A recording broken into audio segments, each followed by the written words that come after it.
नमस्ते बच्चों, स्वागत है ਤੁਹਾਡਾ जमात 9ਵੀਂ ਦੇ ਵਿੱਚ। मैं सुनीता राणे ਅੱਜ ਤੁਹਾਨੂੰ ਕਰਵਾਉਣ ਜਾ ਰਹੀ ਹਾਂ ਪ੍ਰੋਫੈਸਰ ਪੂਰਨ ਸਿੰਘ ਜੀ ਦੁਆਰਾ ਲਿਖੀ ਹੋਈ ਕਵਿਤਾ ਜਵਾਨ ਪੰਜਾਬ ਦੇ ਮਜ਼ਦੂਰ ਅਤੇ ਖੂਹ ਉੱਤੇ। ਤਾਂ ਇਸ ਤੋਂ ਪਹਿਲਾਂ ਬੱਚਿਓ ਕਰ ਲੈਂਦੇ ਹਾਂ ਪ੍ਰੋਫੈਸਰ ਪੂਰਨ ਸਿੰਘ ਜੀ ਦੇ ਬਾਰੇ ਵਿੱਚ ਇੱਕ ਛੋਟੀ ਜਿਹੀ ਜਾਣ ਪਹਿਚਾਣ। ਪੰਜਾਬੀ ਸਾਹਿਤ ਦਾ ਇਹ ਅਲਬੇਲਾ ਕਵੀ 17 ਦਸੰਬਰ 1881 ਨੂੰ पिता सरदार करतार सिंह दे माता धर्मा देवी के घर एबटाबाद जो कि पाकिस्तान के नेड़े पिंड सलड़ विच है विच जन्मे। प्रोफैसर पूरन सिंह ने जापान विच उच्च विद्या प्राप्त की। आप एक विज्ञानी, फिलासफर ते महान कवि सन। कविता के नाल नाल आपने पंजाबी, हिंदी अते अंग्रेजी विच उच्च पद्धर की वार्तक भी लिखी है। आप की कविता वार्तकमय अते वार्तक काव्यमय है। कविता विच दरिया वर्गा वहन है। अखरां ते अखर वगदे जांदे हन। अखरां दे इस वगदे दरिया नूं सैलानी छंद दा नां दिता गया है। पंजाब की धरती, इत्थों दे लोक ते इत्थों दे सभ्याचार दा प्रगटा जिहड़ा उन्हां दी कविता विच होया है, उस दीआं उदाहरणां पंजाबी साहित्य विच टावियां ही हन। आप दे 3 काव्य संग्रह खुले मैदान, खुले कुंज, खुले आसमानी रंग अते खुले लेख वार्तक रचना दियां प्रसिद्ध पुस्तकां हन। ते आओ बच्चों हुण करदे हां आपां इन्हां द्वारा लिखी हुई कविता जवान पंजाब दे। ਇਹ ਬੇਪਰਵਾਹ ਪੰਜਾਬ ਦੇ ਮੌਤਾਂ ਨੂੰ ਮਖੌਲਾਂ ਕਰਨ ਮਰਨ ਤੇ ਨਹੀਂ ਡਰਦੇ। ਇਹ ਕਵਿਤਾ ਦੇ ਵਿੱਚ ਪੰਜਾਬੀ ਜਵਾਨਾਂ ਦੇ ਖੁੱਲ੍ਹੇ ਡੁੱਲੇ ਪਿਆਰ ਦੀ ਗੁਲਾਮੀ ਕਰਨ ਵਾਲੇ ਅਖੜ ਖਾਂਦ ਅਤੇ ਅਲਬੇਲੇ ਸੁਭਾਅ ਦੇ ਮੂੰਹੋਂ ਬੋਲ ਦੀ ਤਸਵੀਰ ਹੈ। ਇਨ੍ਹਾਂ ਸਤਰਾਂ ਵਿੱਚ ਪ੍ਰੋਫੈਸਰ ਸਾਹਿਬ ਨੇ ਪੰਜਾਬੀਆਂ ਦੇ ਇਹੋ ਜਿਹੇ ਸੁਭਾਅ ਨੂੰ ਹੀ ਅੰਕਿਤ ਕੀਤਾ ਹੈ। ਪੰਜਾਬ ਦੇ ਨੌਜਵਾਨ ਬੜੇ ਬੇਪਰਵਾਹ ਸੁਭਾਅ ਦੇ ਮਾਲਕ ਹਨ। ਉਹ ਮੌਤ ਨੂੰ ਮਖੌਲਾਂ ਕਰਦੇ ਹਨ, ਭਾਵ ਔਖੇ ਤੋਂ ਔਖੇ ਤੇ ਜਾਨ ਚੋਖੇ ਵਿੱਚ ਪਾਉਣ ਵਾਲਾ ਕੰਮ ਕਰਨ ਤੋਂ ਵੀ ਨਹੀਂ ਡਰਦੇ। ਪਿਆਰ ਨਾਲ ਇਹ ਕਰਨ ਗੁਲਾਮੀ, ਜਾਨ ਕੋ ਆਪਣੇ ਵਾਰ ਦਿੰਦੇ। ਇਹ ਪਿਆਰ ਦੀ ਖਾਤਰ ਗੁਲਾਮ ਵੀ ਬਣ ਜਾਂਦੇ ਹਨ ਤੇ ਪਿਆਰ ਨਿਭਾਉਣ ਲਈ ਆਪਣੀ ਜਾਨ ਤੱਕ ਕੁਰਬਾਨ ਕਰ ਦਿੰਦੇ ਹਨ। ਪਰ ਟੈ ਨਾ ਮੰਨਣ ਕਿਸੇ ਦੀ। ਟੈ ਮੀਨਸ ਹੁੰਦਾ ਹੈ ਰੋਪ, ठीक है, पर ये किसी का रूप नहीं मानते। खलो जान डांगा मोटे ते उलार दे, मनन बस एक अपने जवानी दे जोर नूं। ये किसी के रूप नूं नहीं चलते। जेकर इन्हां उपर कोई रोप पावे ਜਾਂ ਦਾਵੇ ਨਾਲ इन्हां तो कोई काम कराना चाहे ਤਾਂ ਇਹ ਉਸ ਦੇ ਪਾਸੇ ਭੰਨਣ ਤੇ ਉਸ ਨੂੰ ਮਜ਼ਾ ਚਖਾਉਣ ਦੇ ਲਈ ਡਾਂਗਾ ਮੋਢਿਆਂ ਉੱਪਰ ਉਲਾਰਦੇ ਹੋਏ ਡਟ ਜਾਂਦੇ ਹਨ ਤੇ ਅਗਲੇ ਨੂੰ ਮਜ਼ਾ ਚਖਾ ਦਿੰਦੇ ਹਨ। ਮੰਨਣ ਬਸ ਇੱਕ ਆਪਣੀ ਜਵਾਨੀ ਦੇ ਜ਼ੋਰ ਨੂੰ। ਅਖੜ ਖਾਂਦ ਅਲਬੇਲੇ ਧੂਰ ਥੀ ਸਤਿਗੁਰਾਂ ਦੇ, ਆਜ਼ਾਦ ਕੀਤੇ ਇਹ ਬੰਦੇ। ਕਹਿੰਦੇ ਕਿ ਪੰਜਾਬ ਦੇ ਜਵਾਨ ਕੇਵਲ ਆਪਣੀ ਜਵਾਨੀ ਦੇ ਜ਼ੋਰ ਨੂੰ ਹੀ ਮੰਨਦੇ ਹਨ। ਇਹ ਅਖੜ ਖਾਂਦ ਤੇ ਅਲਬੇਲੇ ਹਨ। ਸਤਿਗੁਰਾਂ ਨੇ ਇਹਨਾਂ ਨੂੰ ਧੂਰੋਂ ਹੀ ਆਜ਼ਾਦ ਕੀਤਾ ਹੈ, ਅਰਥਾਤ ਗੁਰੂ ਸਾਹਿਬ ਨੇ ਇਹਨਾਂ ਨੂੰ ਆਜ਼ਾਦ ਰਹਿਣ ਦਾ ਸਬਕ ਦਿੱਤਾ ਹੈ ਤੇ ਆਪਣੀ ਆਜ਼ਾਦੀ ਦੀ ਖਾਤਰ ਸਭ ਕੁਝ ਕੁਰਬਾਨ ਕਰ ਦਿੰਦੇ ਹਨ। ਪੰਜਾਬ ਨਾ ਹਿੰਦੂ ਨਾ ਮੁਸਲਮਾਨ। ਪੰਜਾਬ ਵਿੱਚ ਹਿੰਦੂਆਂ ਜਾਂ ਮੁਸਲਮਾਨਾਂ ਦਾ ਸਵਾਲ ਨਹੀਂ ਹੈ। ਪੰਜਾਬ ਸਾਰਾ ਜਿੰਦਾ ਗੁਰੂ ਦੇ ਨਾਂ ਤੇ ਜਵਾਨ ਖੁੱਲੇ ਖੇਲੇ ਪਿਆਰਿਆਂ।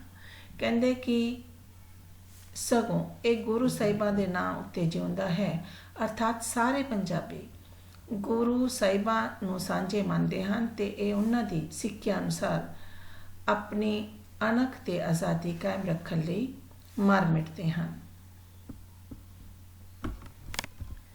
ਜਵਾਨ ਖੁੱਲੇ ਖੇਲੇ ਪਿਆਰਿਆਂ। ਆਜ਼ਾਦੀ ਦੇ ਪਿਆਰ ਵਿੱਚ ਦੁਨੀਆ ਥੇ ਵੇਲੇ, ਦੀਨ ਥੀ ਵੇਲੇ, ਰਲੇ ਨਾ ਰਲਿੰਦੇ ਕਦੇ ਹੁਣੇ ਜਵਾਨ ਪੰਜਾਬ ਦੇ। ਕਹਿੰਦੇ ਕਿ ਪੰਜਾਬ ਦੇ ਜਵਾਨਾਂ ਨੂੰ ਪਿਆਰੇ ਸਤਿਗੁਰਾਂ ਨੇ ਆਜ਼ਾਦੀ ਪਸੰਦ ਸੁਭਾਅ ਵਾਲੇ ਬਣਾਇਆ ਹੈ। ਇਹ ਆਜ਼ਾਦੀ ਨੂੰ ਪਿਆਰ ਕਰਦੇ ਹਨ। ਆਜ਼ਾਦੀ ਦੇ ਪ੍ਰੇਮ ਵਿੱਚ ਇਹ ਦੁਨੀਆ ਦੇ ਕੰਮਾਂ ਅਤੇ ਧਰਮ ਦੇ ਬੰਧਨਾਂ ਦੀ ਪਰਵਾਹ ਨਹੀਂ ਕਰਦੇ। पंजाब के जवान किसी विच रलाया नहीं रलते, अर्थात इन्हां दी दिख अते रहन सहन वखरा ही है। ये अपनी ही मर्जी करते हैं।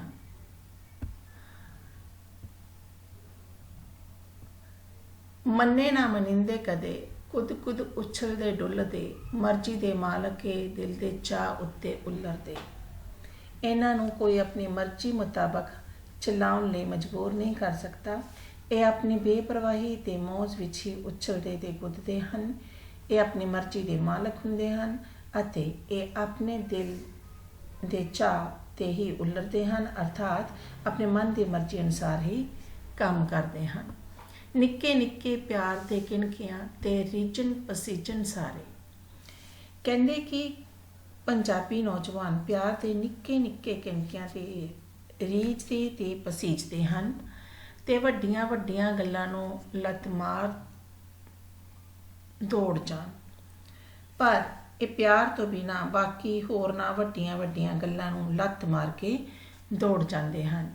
इन्हां दा कुछ थो नहीं लगदा, इन्हां दा कोई पता नहीं लगता। थो लगना मीनस पता नहीं लगता। हत्थां विच गोले किते किसी भी पातशाह ने, इन्हां नूं जे किसी पातशाह ने अपने हत्थां विच गुलाम करके रखण दी कोशिश कीती है तां आज़ादी पई ठाठा मारदी मेरे पंजाब विच, तां भी यह इन्हां दे विच आज़ादी ही ठाठा मारती रही है। भाव कि इन्हां नूं चाहे किसी ने गुलाम बनाने की कोशिश की होवे, लेकिन फिर भी दिलों इन्हां दे अंदरों जिहड़ी आज़ादी है वो ही ठाठा मारती है। प्यार दा नाम इन्ना सिक्खिया, दिल जान वारन ए प्यार दी। कवि कहता है कि पंजाब के जवानों ने तो सिर्फ प्यार करना ही सीखिया है ते इस दे बदले अपनी जिंद जान भी कुर्बान कर दिंदे हन।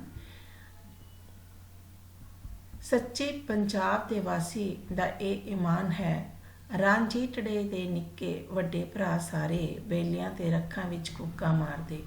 कहंदे असल विच प्यार करना पंजाब के हर सच्चे वासी दा धर्म है। सारे निक्के वड्डे पंजाबी प्रीत दे नायक रांझे दे भरा हन। इन्हां जंगलां ते रखां विच खुले फिरदे ते कूका मारदे होए अपनी खुल डुल ते आज़ादी दा आनंद माणदे हन।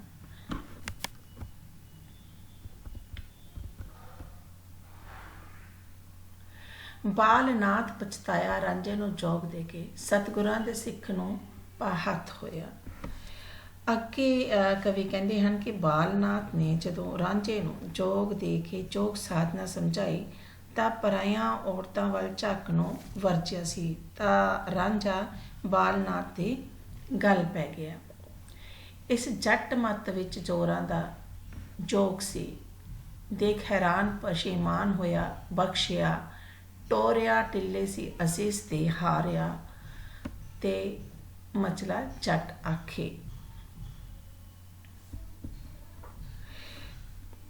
बालनाथ नूं रांझे नूं जोग दे के पछताउणा पिया। इह सतगुरां दे सिख नूं हथ पा के भुल कर बैठा सी, क्योंकि जिहड़ा रांझा सी ਉਹਨੂੰ ਤਾਂ इश्क दा खुमार सी ते ਜਿਹੜੇ बालनाथ सी ਉਹਨਾਂ ने ਇਹਨਾਂ ਨੂੰ ਜਿਹੜਾ औरतां ਵੱਲ ਝਾਕਣ ਤੋਂ मना किया सी ते इन्हां नूं तां इह जिहड़ा जोग दे के बहुत पछताए सी। ठीक है, इन्हां दी जिहड़ी सी इह जट मत विच इश्क रूपी जोग दा जोर सी। रांझे दे अलवेलेपन ते अथरेपन नूं देख के बालनाथ हैरान रह गया। अंत हार के उसनूं हीर बख्शी ते अपने टिले ते असीस दे के तोरिया ते उन्होंने की असीस दत्ती ते मचला जट आखे, मुद्रा लै अपनिया मोड़ बाबा ते कन्न मेरे मुड़ सबूत कर, तू भले मानसा कन्ना नूं कानू चा पाड़िया। हुण अगों कवि कहता है कि जदों बालनाथ ने रांझे नूं जोग साधना के बंधना भरे नियम समझाए तां रांझे की बेपरवाही देख के उसनूं झुकना ही पिया। उसने रांझे नूं अपने टिले ते यह असीस दे के तोरिया कि उसका इश्क तोड़ चढ़ेगा। इस समय मतला जट रांझा उसनूं आख रहा सी, बाबा जे तू इश्क तो वरजना सी तां मेरे कन्न क्यों पाड़े सन है ना, क्योंकि ਜਿਹੜੇ ਕੰਨ ਪੜਵਾ ਕੇ ਜਿਹੜੇ ਸਾਧ ਬਣ ਜਾਂਦੇ ਹਨ ਉਹ ਤਾਂ ਬਿਲਕੁਲ ਜਿਹੜਾ ਹੈ ਔਰਤਾਂ ਦੇ ਵੱਲ ਝਾਕਦੇ ਹੀ ਨਹੀਂ, ਪਰ ਜਿਹੜਾ ਰਾਂਝਾ ਸੀ ਉਹ ਤਾਂ ਇਸ਼ਕ ਦੇ ਵਿੱਚ ਪਾਗਲ ਹੋਇਆ ਹੋਇਆ ਸੀ। ਕਿਸ ਦੇ ਇਸ਼ਕ ਦੇ ਵਿੱਚ? ਹੀਰ ਦੇ ਇਸ਼ਕ ਦੇ ਵਿੱਚ।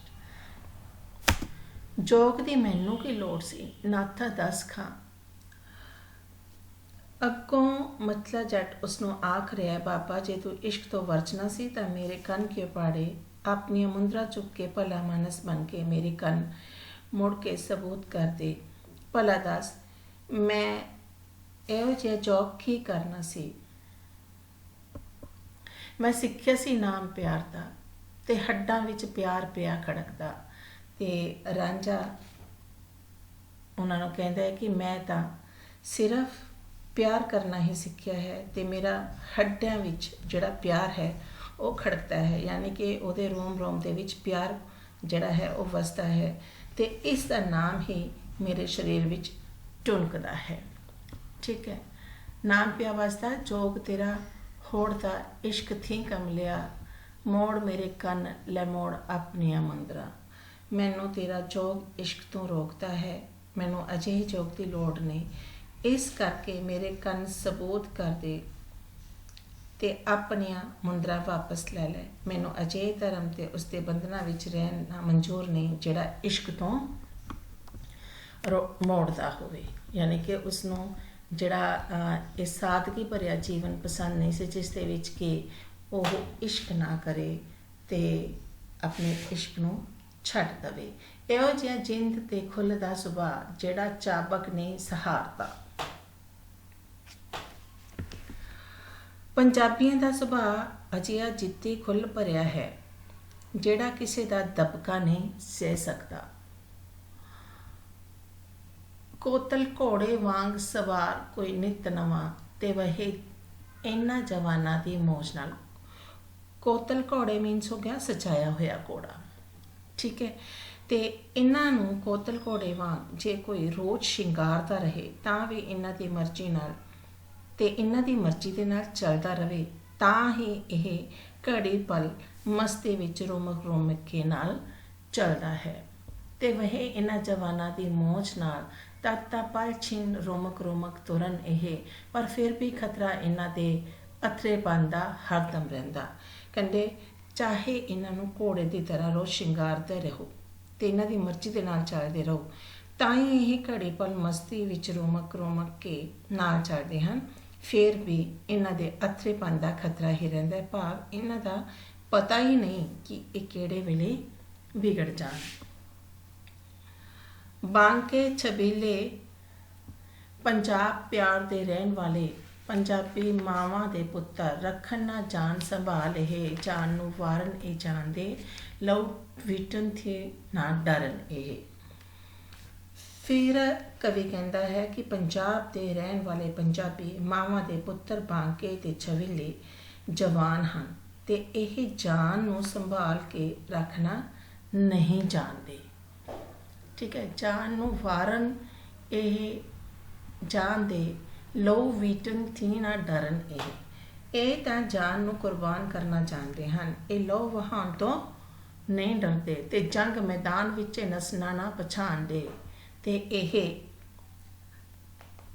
ਮੈਦਾਨੀ ਜੰਗ ਵਿੱਚੋਂ ਜਿਹੜਾ ਨਸਣਾ ਭੱਜਣਾ ਵੀ ਨਹੀਂ ਜਾਣਦੇ। ਠੀਕ ਹੈ, ਜਦੋਂ ਇਹ ਜੰਗ ਦੇ ਮੈਦਾਨ ਵਿੱਚ ਖੜੇ ਹੁੰਦੇ ਹਨ ਤੇ ਮੁੜ ਕੇ ਪਿੱਛੇ ਹਟਣਾ ਨਹੀਂ ਜਾਣਦੇ। ਕਾਰਨ ਕਿ ਇਹ ਉੜਕਦਾ ਰੂਹ ਚੋਰ ਆਇਆ ਪੰਜਾਬ ਵਿੱਚ।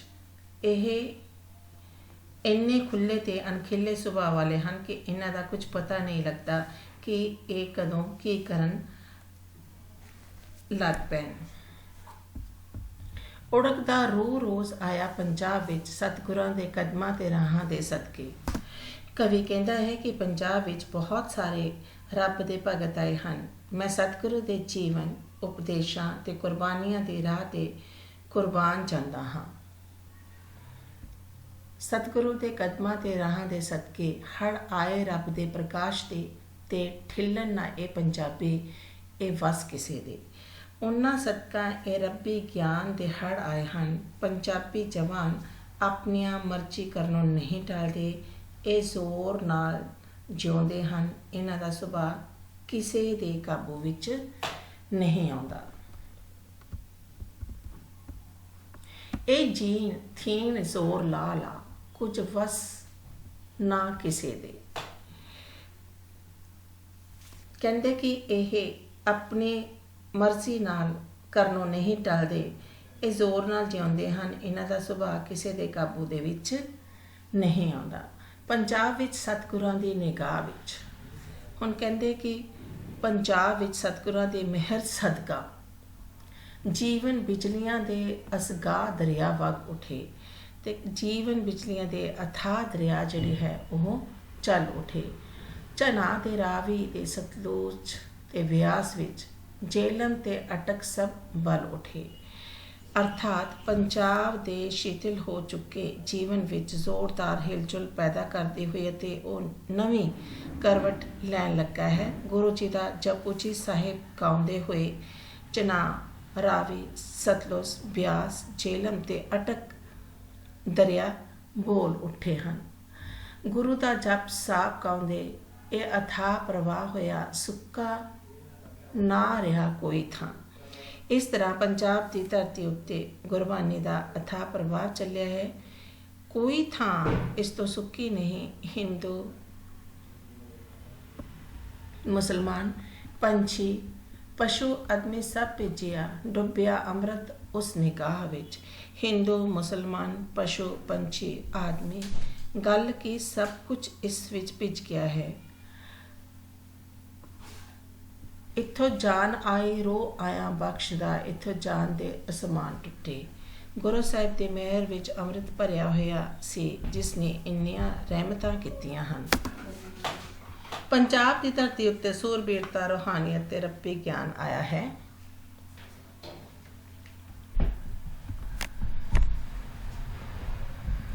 ਇੱਥੇ ਜਾਨ ਆਈ ਰੂਹ ਆਇਆ ਬਖਸ਼ਦਾ, ਇੱਥੇ ਚਾਹ ਤੇ ਅਸਮਾਨ ਟੁੱਟੇ, ਇੱਥੇ ਹੁਸਨ ਖੁਦਾਈ ਦਾ ਅਵਤਾਰ ਆਇਆ, ਇੱਥੇ ਦਿਲ ਚੁਭਮੀਆਂ ਮੂਰਤਾਂ, ਨਿਗਾਹ ਦੇ ਤੀਰਾਂ ਦੇ ਵੀ।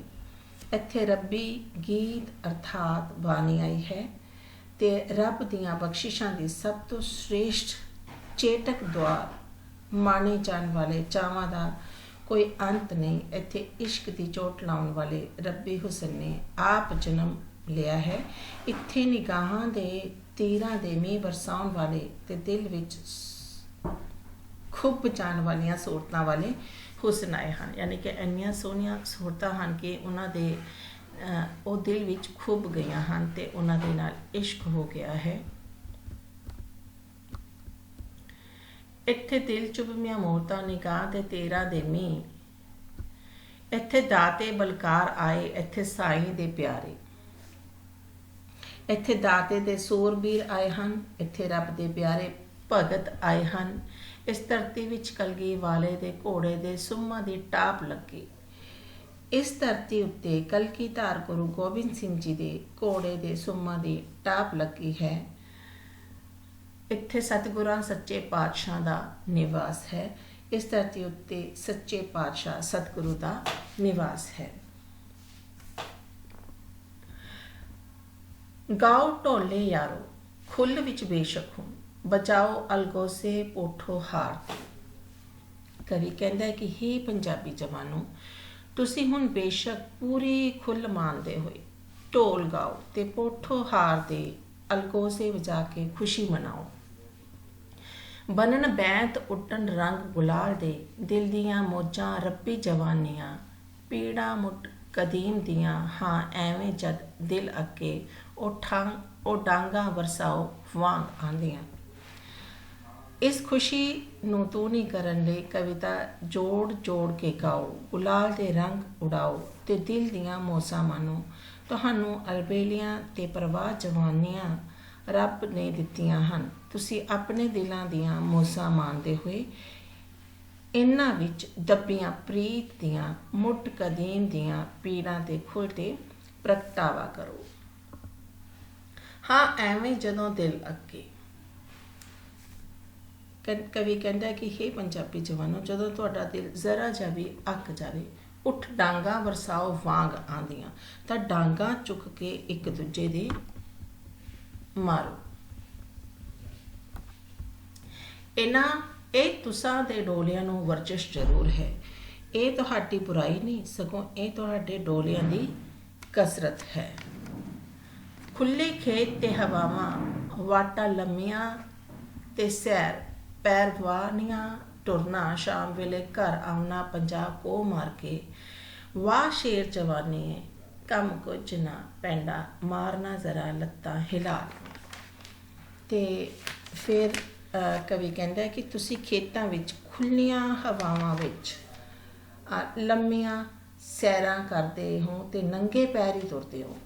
50 ਕੋਹ ਪੈਂਡਾ ਮਾਰ ਕੇ ਸ਼ਾਮ ਨੂੰ ਜਦ ਘਰ ਮੁੜਦੇ ਹੋ ਤਾਂ ਇਹ ਨਹੀਂ ਕਹਿੰਦੇ ਕਿ ਅਸਾਂ ਥੱਕ ਗਏ, ਸਗੋਂ ਤੁਹਾਡੀ ਸ਼ੇਰ ਜਵਾਨੀ ਸਮਝਦੀ ਹੈ ਕਿ ਇਹ ਤਾਂ ਕੋਈ ਕੰਮ ਹੀ ਨਹੀਂ ਸੀਗਾ, ਇਹਨਾਂ ਕੋ ਪੈਂਡਾ ਤਾਂ ਕੇਵਲ ਲੱਤਾਂ ਹਿਲਾਉਣ ਨਾਲ ਹੀ ਆਇਆ ਸੀ।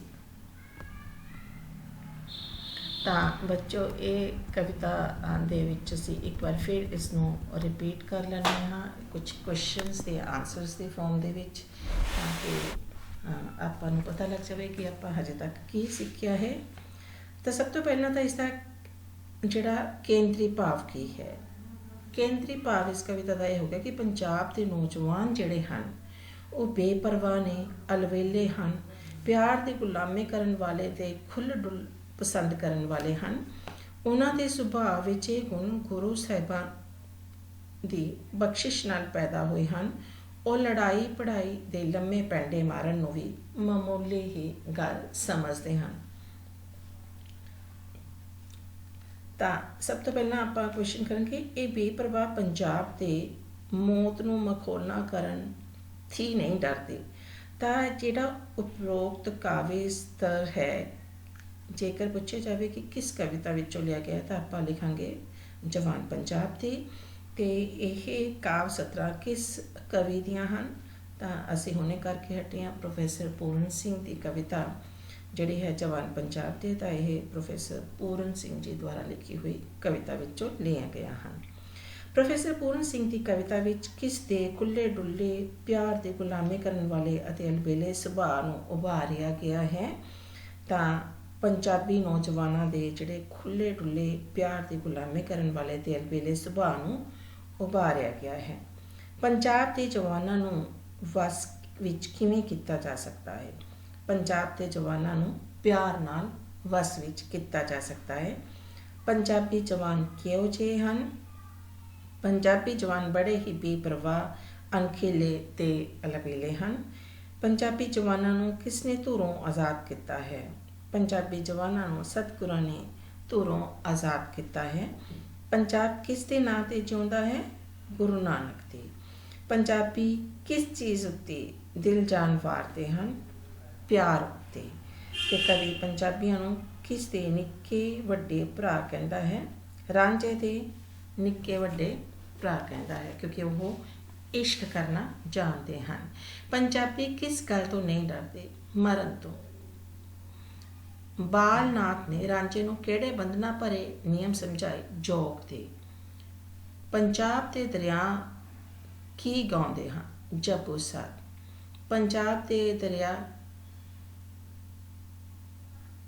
ਪੰਜਾਬ ਵਿੱਚ ਕਿਸ ਦੇ ਘੋੜੇ ਦੀ ਟਾਪ ਲੱਗੀ ਹੈ, ਕਲਗੀਆਂ ਵਾਲੇ ਗੁਰੂ ਗੋਬਿੰਦ ਸਿੰਘ ਜੀ ਦੀ ਟਾਪ ਲੱਗੀ ਹੈ। ਪੰਜਾਬ ਦੀ ਧਰਤੀ ਉੱਤੇ ਕਿਸ ਨਾਲ ਰੱਬੀ ਗਿਆਨ ਆਇਆ ਹੈ। ਪੰਜਾਬ ਦੀ ਧਰਤੀ ਉੱਤੇ ਗੁਰੂ ਸਾਹਿਬਾਂ ਨਾਲ ਰੱਬੀ ਗਿਆਨ ਆਇਆ ਹੈ। ਪੰਜਾਬ ਵਿੱਚ ਕਿਹਨਾਂ ਦਾ ਨਿਵਾਸ ਹੈ, ਪੰਜਾਬ ਦੇ ਵਿੱਚ ਗੁਰੂ ਸਾਹਿਬਾਂ ਦਾ ਨਿਵਾਸ ਹੈ। ਤੇ ਕਵੀ ਪੰਜਾਬੀਆਂ ਦੁਆਰਾ ਡਾਂਗਾ ਵਰਾਉਣ ਨੂੰ ਕੀ ਕਹਿੰਦਾ ਹੈ। ਕਵੀ ਪੰਜਾਬੀ ਦੁਆਰਾ ਡਾਂਗਾ ਵਰਾਉਣ ਨੂੰ ਡੋਲਿਆਂ ਦੀ ਵਰਜਿਸ਼ ਕਹਿੰਦਾ ਹੈ।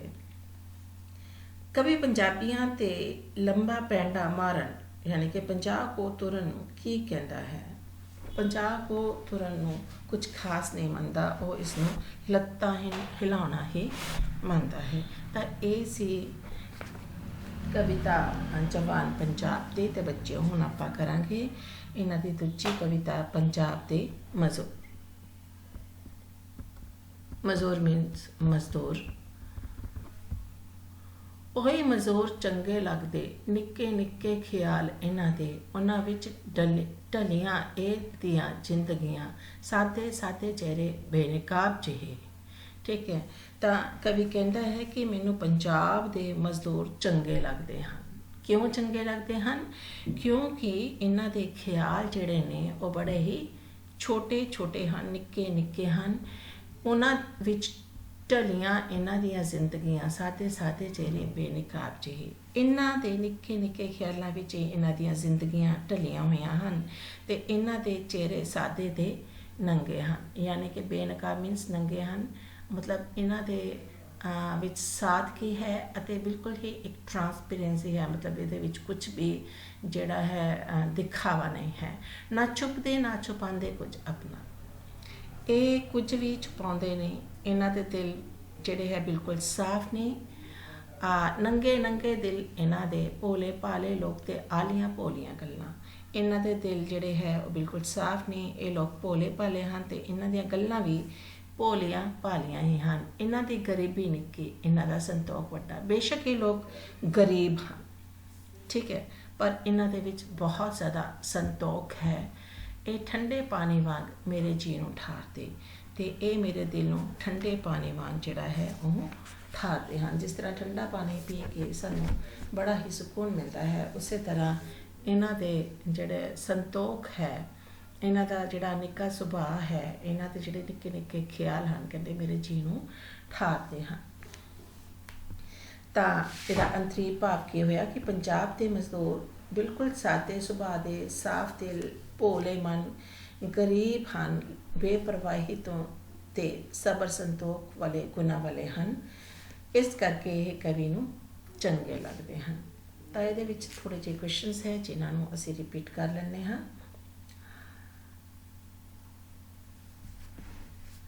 ਕਵੀ ਨੇ ਪੰਜਾਬ ਦੇ ਮਜ਼ਦੂਰਾਂ ਦੇ ਚਿਹਰੇ ਕਿਹੋ ਜਿਹੇ ਪੇਸ਼ ਕੀਤੇ ਹਨ? ਕਵੀ ਨੇ ਪੰਜਾਬ ਦੇ ਮਜ਼ਦੂਰਾਂ ਦੇ ਚਿਹਰੇ ਬਿਲਕੁਲ ਕਿੱਦਾਂ ਦੇ ਪੇਸ਼ ਕੀਤੇ ਹਨ? ਬੇਨਕਾਬ। ਪ੍ਰੋਫੈਸਰ ਪੂਰਨ ਸਿੰਘ ਅਨੁਸਾਰ ਪੰਜਾਬ ਦੇ ਮਜ਼ਦੂਰਾਂ ਲਈ ਨਿੱਕੀ ਚੀਜ਼ ਕਿਹੜੀ ਹੈ? ਗਰੀਬੀ। ਮਤਲਬ ਇਹ ਗਰੀਬੀ ਜਿਹੜੀ ਹੈ ਉਸ ਨੂੰ ਬਿਲਕੁਲ ਛੋਟੀ ਜਿਹੜੀ ਚੀਜ਼ ਹੈ ਉਹ ਮੰਨਦੇ ਹਨ। ਗਰੀਬੀ ਇਹਨਾਂ ਲਈ ਕੋਈ ਖਾਸ ਗੱਲ ਨਹੀਂ ਹੈ। ਪ੍ਰੋਫੈਸਰ ਪੂਰਨ ਸਿੰਘ ਅਨੁਸਾਰ ਪੰਜਾਬ ਦੇ ਮਜ਼ਦੂਰਾਂ ਕੋਲ ਵੱਡੀ ਚੀਜ਼ ਕੀ ਹੈ? ਗਰੀਬੀ ਨੂੰ ਇਹ ਕੁਝ ਸਮਝਦੇ ਨਹੀਂ ਅਤੇ ਇਹਨਾਂ ਦਾ ਵਿੱਚ ਖਾਸ ਚੀਜ਼ ਜਿਹੜੀ ਹੈ ਉਹ ਇਹ ਹੈ ਕਿ ਇਹਨਾਂ ਦੇ ਵਿੱਚ ਸਬਰ ਸੰਤੋਖ ਬਹੁਤ ਹੈ। ਕਵੀ ਦੇ ਮਨ ਨੂੰ ਕਿਹੜੀ ਚੀਜ਼ ਠੰਡੇ ਪਾਣੀ ਵਾਂਗ ਠਾਰਦੀ ਹੈ? ਪੰਜਾਬੀ ਮਜ਼ਦੂਰਾਂ ਦਾ ਜਿਹੜਾ ਚਰਿੱਤਰ ਹੈ ਕਿੱਦਾਂ ਦਾ, ਸਿੱਧੇ ਸਾਦੇ ਹਨ, ਛੋਟੇ ਛੋਟੇ ਖਿਆਲ ਰੱਖਦੇ ਹਨ, ਨਾ ਕੁਝ ਛੁਪਾਉਂਦੇ ਹਨ, ਹੈ ਨਾ, ਅਤੇ ਬਿਲਕੁਲ ਸਾਫ਼ ਦਿਲ ਦੇ ਹਨ, ਭੋਲੀਆਂ ਭੋਲੀਆਂ ਗੱਲਾਂ ਹਨ। ਇਹ ਚੀਜ਼ਾਂ ਜਿਹੜੀਆਂ ਨੇ ਜਿਹੜਾ ਹੈ ਕਵੀ ਦੇ ਮਨ ਨੂੰ ਚੰਗੀਆਂ ਲੱਗਦੀਆਂ ਹਨ। ਪੰਜਾਬੀ ਮਜ਼ਦੂਰਾਂ ਦਾ ਇਹੀ ਚਰਿੱਤਰ ਕਵੀ ਨੂੰ ਅੱਛਾ ਲੱਗਦਾ ਹੈ। ਕਵੀ ਨੇ ਪੰਜਾਬ ਦੇ ਮਜ਼ਦੂਰਾਂ ਦੇ ਸੁਭਾਅ ਨੂੰ ਚਿਤਰਦੇ ਹੋਏ ਕੀ ਪ੍ਰਾਪਤ ਕੀਤਾ ਹੈ? ਪੰਜਾਬ ਦੇ ਮਜ਼ਦੂਰਾਂ ਦਾ ਚਰਿੱਤਰ ਚਿਤਰਨ ਕਰਦੇ ਹੋਏ ਕਵੀ ਨੇ ਬੜੀ ਹੀ ਖੁਸ਼ੀ ਮਹਿਸੂਸ ਕੀਤੀ ਹੈ, ਆਨੰਦ ਮਹਿਸੂਸ ਕੀਤਾ ਹੈ। ਠੀਕ ਹੈ ਜੀ, ਤਾਂ ਹੁਣ ਆਪਾਂ ਕਰਦੇ ਹਾਂ ਇਹਨਾਂ ਦੇ ਦੁਆਰਾ ਲਿਖੀ ਹੋਈ ਕਵਿਤਾ ਖੂਹ ਉੱਤੇ। ਇਹ ਬੜੀ ਹੀ ਖੂਬਸੂਰਤ ਕਵਿਤਾ ਹੈ ਜਿਸ ਦੇ ਵਿੱਚ ਕਿ ਕਵੀ ਨੇ ਪੰਜਾਬ ਦੇ ਇੱਕ ਪਿੰਡ ਵਿੱਚ ਖੂਹ ਉੱਤੇ ਪਾਣੀ ਭਰਦੀਆਂ ਕੁੜੀਆਂ ਦੇ ਇੱਕ ਦ੍ਰਿਸ਼ ਨੂੰ ਪੇਸ਼ ਕੀਤਾ ਹੈ। ਤਾਂ ਚਲੋ ਕਰਦੇ ਹਾਂ ਇਸ ਕਵਿਤਾ ਨੂੰ। ਕੋਲੇ ਖੂਹ ਉੱਤੇ ਪਿੱਪਲ ਹੇਠ ਨਿੱਕੀ ਵੱਡੀ ਘੱਗਰੀਆਂ, ਨਿੱਕੀਆਂ ਨਿੱਕੀਆਂ ਬਾਹਾਂ, ਵੱਡੀਆਂ ਵੱਡੀਆਂ ਲੱਜਾਂ, ਕੁੜੀਆਂ ਪੰਜਾਬ ਦੀਆਂ। ਅਤੇ ਕਵੀ ਲਿਖਦਾ ਹੈ ਕਿ ਉਹ ਨੇੜੇ ਹੀ ਪਿੱਪਲ ਹੇਠਾਂ ਇੱਕ ਖੂਹ ਉੱਤੇ ਛੋਟੀਆਂ ਅਤੇ ਵੱਡੀਆਂ ਘੱਗਰੀਆਂ ਵਾਲੀਆਂ ਪੰਜਾਬ ਦੀਆਂ ਕੁੜੀਆਂ ਪਾਣੀ ਭਰ ਰਹੀਆਂ ਹਨ। ਪਾਣੀ ਪਈਆਂ ਭਰਦੀਆਂ, ਪਾਣੀ ਖੂਹ ਵਿੱਚੋਂ ਕੱਢਿਆ, ਕੁਝ ਡੋਲਦੀਆਂ ਕੁਝ ਭਰਦੀਆਂ। ਉਹਨਾਂ ਦੀਆਂ ਬਾਹਾਂ ਨਿੱਕੀਆਂ ਨਿੱਕੀਆਂ ਹਨ ਪਰ ਉਹਨਾਂ ਨੇ ਵੱਡੀਆਂ ਵੱਡੀਆਂ ਲੱਜਾਂ ਫੜੀਆਂ ਹੋਈਆਂ ਹਨ। ਉਹ ਕੁਝ ਪਾਣੀ ਘੜਿਆਂ ਵਿੱਚ ਭਰ ਰਹੀਆਂ ਹਨ ਅਤੇ ਕੁਝ ਬਾਹਰ ਡੋਲ ਰਹੀਆਂ ਹਨ, ਪੈਰਾਂ ਨੂੰ ਨੁਹਾਰਦੀਆਂ, ਅਤੇ ਕੁਝ ਪਾਣੀ ਉਹ ਆਪਣੇ ਹੱਥਾਂ ਨਾਲ ਛੱਟੇ ਮਾਰ ਕੇ ਰੋੜ ਦਿੰਦੀਆਂ ਹਨ। ਆਏ ਗਏ ਕਵੀ ਕਵੀਸ਼ਰ ਨੂੰ ਪਾਣੀ ਬੁੱਕਾਂ ਨਾਲ ਪਿਲਾਉਂਦੀਆਂ। ਉਹ ਆਪਣੇ ਮੂੰਹ ਉੱਪਰ ਪਾਣੀ ਦੇ ਛਿੱਟੇ ਮਾਰਦੀਆਂ ਹਨ ਅਤੇ ਆਪਣੇ ਹੱਥਾਂ ਨਾਲ ਪਾਣੀ ਡੋਲ ਡੋਲ ਕੇ ਆਪਣੇ ਪੈਰਾਂ ਨੂੰ ਵੀ ਧੋ ਰਹੀਆਂ ਹਨ। ਉਹ ਕਹਿੰਦੇ ਕਿ ਖੂਹ ਉੱਤੇ ਪਾਣੀ ਭਰਦੀਆਂ ਕੁੜੀਆਂ ਕਦੇ ਕਦੇ ਆਉਂਦੇ ਜਾਂਦੇ ਕਿਸੇ ਕਵੀ ਨੂੰ ਬੁੱਕਾਂ ਨਾਲ ਪਾਣੀ ਵੀ ਪਿਲਾਉਂਦੀਆਂ ਹਨ। ਖੂਹ 'ਤੇ ਵੀ ਇੱਕ ਜੀਵਨ ਰੰਗ ਬਿਰੰਗੀ ਹੈ। ਕੁੜੀਆਂ ਦਾ ਖੂਹ ਉੱਤੇ ਇਕੱਠਾ ਹੋਣਾ ਵੀ ਇੱਕ ਰੰਗ ਬਿਰੰਗਾ ਜੀਵਨ ਹੈ। ਦੋ ਗੱਲਾਂ ਕਰਨੀਆਂ ਕਰਾਉਣੀਆਂ। ਉਹ ਕਿਸੇ ਦੀਆਂ ਦੋ ਗੱਲਾਂ ਸੁਣਾਉਂਦੀਆਂ ਹਨ ਅਤੇ ਕਿਸੇ ਨੂੰ ਦੋ ਗੱਲਾਂ ਸੁਣਾ ਦਿੰਦੀਆਂ ਹਨ। ਦੋ ਸੁਣਨੀਆਂ ਸੁਣਾਉਣੀਆਂ।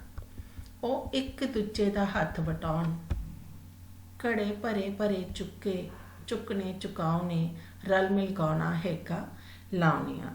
ਉਹ ਇੱਕ ਦੂਸਰੇ ਦੇ ਭਰੇ ਹੋਏ ਘੜੇ ਚੁਕਾ ਕੇ ਮਦਦ ਕਰਦੀਆਂ ਹਨ ਅਤੇ ਇਕੱਠੀਆਂ ਹੋ ਕੇ ਹੇਕਾਂ ਲਾਉਂਦੀਆਂ ਅਤੇ ਗਾਉਂਦੀਆਂ ਹਨ। ਤਾਂ ਇਹ ਬੜੀ ਖੂਬਸੂਰਤ ਜਿਹੜਾ ਚਰਿੱਤਰ ਸੀ, ਚਿੱਤਰ ਜਿਹੜਾ ਸੀ ਉਹ ਪੇਸ਼ ਕੀਤਾ ਹੈ ਕਵੀ ਨੇ। ਖੂਹ ਉੱਤੇ ਖਲੋਤੀਆਂ ਜਿਹੜੀਆਂ ਲੜਕੀਆਂ ਹੈ ਉਹਨਾਂ ਦਾ। ਤਾਂ ਇਹਨਾਂ ਦੇ ਵਿੱਚ ਅਸੀਂ ਕੁਛ ਇੱਕ ਪ੍ਰਸ਼ਨ ਹੈ ਉਹ ਕਰਾਂਗੇ।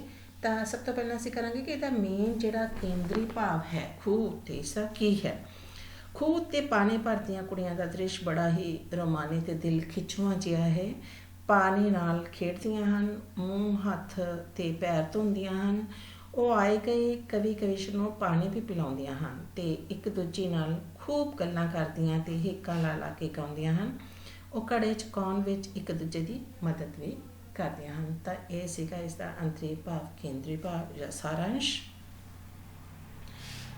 ਤਾਂ ਛੋਟੇ ਜਿਹੜੇ ਪ੍ਰਸ਼ਨ ਹੈ ਉਹਦੇ ਵਿੱਚ ਹੈ ਖੂਹ ਉੱਤੇ ਕਵਿਤਾ ਦਾ ਕਵੀ ਕੌਣ ਹੈ। ਖੂਹ ਉੱਤੇ ਕਵਿਤਾ ਦਾ ਕਵੀ ਜਿਹੜਾ ਹੈ ਪ੍ਰੋਫੈਸਰ ਪੂਰਨ ਸਿੰਘ ਹਨ। ਖੂਹ ਉੱਤੇ ਕਵਿਤਾ ਕਿੰਨੇ ਭਾਗਾਂ ਵਿੱਚ ਵੰਡੀ ਹੋਈ ਹੈ? 4 ਭਾਗਾਂ ਦੇ ਵਿੱਚ ਵੰਡੀ ਹੋਈ। ਖੂਹ ਉੱਤੇ ਕਵਿਤਾ ਵਿੱਚ ਕਿਸ ਪ੍ਰਕਾਰ ਦੀ ਜੀਵਨ ਦ੍ਰਿਸ਼ਟੀ ਪੇਸ਼ ਕੀਤੀ ਹੋਈ ਹੈ? ਬੇਪਰਵਾਹੀ ਵਰਗੀ, ਕਿਉਂਕਿ ਇਹ ਜਿਹੜੀਆਂ ਕੁੜੀਆਂ ਨੇ ਇਹ ਬਿਲਕੁਲ ਬੇਪਰਵਾਹ ਨੇ। ਖੂਹ ਕਿੱਥੇ ਹੈ? ਪਿੰਡ ਵਿੱਚ ਪਿੱਪਲ ਦੇ ਹੇਠ। ਖੂਹ ਉੱਤੇ ਪਾਣੀ ਕੌਣ ਭਰ ਰਿਹਾ ਹੈ? ਖੂਹ ਉੱਤੇ ਪਾਣੀ ਮੁਟਿਆਰ ਕੁੜੀਆਂ ਭਰ ਰਹੀਆਂ ਹਨ। ਕੁੜੀਆਂ ਕਵੀਆਂ ਕਵੀਸ਼ਰਾਂ ਨੂੰ ਕਾਹਦੇ ਨਾਲ ਪਾਣੀ ਪਿਲਾਉਂਦੀਆਂ ਹਨ? ਬੁੱਕਾਂ ਨਾਲ। ਖੂਹ ਉੱਤੇ ਜੀਵਨ ਕਿਹੋ ਜਿਹਾ ਹੈ? ਰੰਗ ਬਿਰੰਗਾ ਅਤੇ ਰੌਣਕ ਭਰਿਆ। ਕੁੜੀਆਂ ਦਾ ਕਿਸ ਥਾਂ ਉੱਤੇ ਇਕੱਠਿਆਂ ਹੋਣਾ ਵੀ ਇੱਕ ਰੰਗ ਬਿਰੰਗਾ ਜੀਵਨ ਹੈ। ਖੂਹ ਉੱਤੇ ਕੁੜੀ ਦਾ ਝੱਗਾ ਕਿਹੋ ਜਿਹਾ ਹੈ? ਫਟਿਆ ਹੋਇਆ। ਕੁੜੀ ਨਾਲ ਕੌਣ ਛੇੜਛਾੜ ਕਰਦਾ ਹੈ? ਹਵਾ। ਗਹਿਣੇ ਰਲ ਕੇ ਕਿਸ 'ਤੇ ਸਿਫਤ ਕਰਦੇ ਹਨ? ਕੁੜੀ ਦੀ। ਖੂਹ ਉੱਤੇ ਵਸਦਾ ਪਿੰਡ ਕਿਹੋ ਜਿਹਾ ਹੈ? ਸ਼ਹਿਰ ਵਰਗਾ। ਕੁੜੀਆਂ ਦੀਆਂ ਅੱਖਾਂ ਵਿੱਚ ਲੱਜਾਂ ਸੁੱਟ ਕੇ ਪਾਣੀ ਕੌਣ ਭਰਦਾ ਹੈ? ਫਕੀਰ ਸਾਈਂ ਲੋਕ। ਕਵੀ ਮੁੜ ਮੁੜ ਕੀ ਤੱਕਦਾ ਹੈ? ਖੂਹ ਦੀ ਰੌਣਕ ਤੇ ਹੇਠ ਲਿਖਿਆ ਕਥਨ ਸਹੀ ਹੈ ਜਾਂ ਗਲਤ? ਕਵੀ ਨੂੰ ਖੂਹ ਉੱਤੇ ਪਾਣੀ ਭਰਦੀਆਂ ਕੁੜੀਆਂ ਦਾ ਦ੍ਰਿਸ਼ ਮੋਹ ਲੈਂਦਾ ਹੈ। ਇਹ ਬਿਲਕੁਲ ਸਹੀ ਕਥਨ ਹੈ ਜੀ। ਪਾਣੀ ਖੂਹ ਵਿੱਚੋਂ ਕੱਢਦੀਆਂ, ਕੁਝ ਡੋਲਦੀਆਂ, ਕੁਝ ਭਰਦੀਆਂ। ਇਹ ਕਾਵਿ ਸਤਰ ਇਸ ਕਵਿਤਾ ਵਿੱਚੋਂ ਹੈ। ਕਿਸ ਕਵਿਤਾ ਦੇ ਵਿੱਚੋਂ ਹੈ? ਖੂਹ ਕਵਿਤਾ ਦੇ ਵਿੱਚੋਂ, ਖੂਹ ਉੱਤੇ ਕਵਿਤਾ ਦੇ ਵਿੱਚੋਂ। ਤਾਂ ਇਹ ਸੀ ਪ੍ਰੋਫੈਸਰ ਪੂਰਨ ਸਿੰਘ ਜੀ ਦੇ ਲਿਖੀਆਂ ਹੋਈਆਂ ਕਵਿਤਾਵਾਂ ਜਵਾਨ ਪੰਜਾਬ ਦੇ ਮਜ਼ਦੂਰ ਅਤੇ ਖੂਹ ਉੱਤੇ। ਉਮੀਦ ਕਰਦੇ ਹਾਂ ਕਿ ਤੁਸੀਂ ਇਹ ਵੀਡੀਓ ਜਿਹੜਾ ਹੈ ਐਂਡ ਤੱਕ ਦੇਖਿਆ ਹੋਏਗਾ ਅਤੇ ਤੁਹਾਨੂੰ ਸਮਝ ਵੀ ਆ ਗਿਆ ਹੋਏਗਾ। ਮਿਲਦੇ ਹਾਂ ਨੈਕਸਟ ਵੀਡੀਓ ਦੇ ਵਿੱਚ ਇੱਕ ਨਵੇਂ ਟੌਪਿਕ ਦੇ ਨਾਲ। Till then, good bye, have a nice time.